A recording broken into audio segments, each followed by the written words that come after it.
À Montreuil-Bellay, il y a une chose qui est très très connue, ce sont les ammonites, des fossiles. Et avec un camarade, nous allions chercher des ammonites sur la route de Thouars. Et passant devant des ruines, je lui ai demandé ce que c'était que ces ruines. Qu'est-ce qu'il y avait comme usine, puisqu'à côté, il y a la zone industrielle.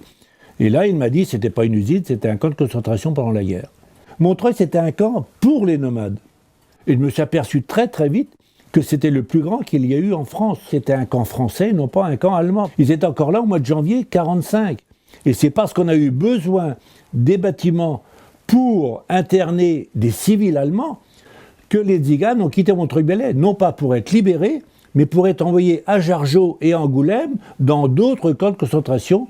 Alors pourquoi les interner, c'est facile, c'est que quand ils étaient dans les barbelés, ils ne volaient pas nos poules. Le sédentaire n'aime pas le nomade. Imaginez la douleur de ces gens, en famille entière, il y avait des bébés, ils faisaient des enfants, il y avait les femmes, les vieillards.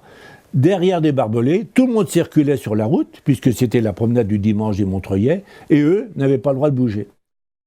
Est-ce qu'il fallait garder les ruines? Il y avait beaucoup de ruines. Ce camp, il gênait. Eh bien, la municipalité, elle, s'est arrangée pour faire disparaître les ruines. Ils ont fait, par exemple, ils ont aménagé un rond-point à la sortie de Montreuil-Bellay. Il y avait le seul bâtiment intact qui existait. Tout a disparu à 200 mètres. Il y avait les colonnes du poste de garde.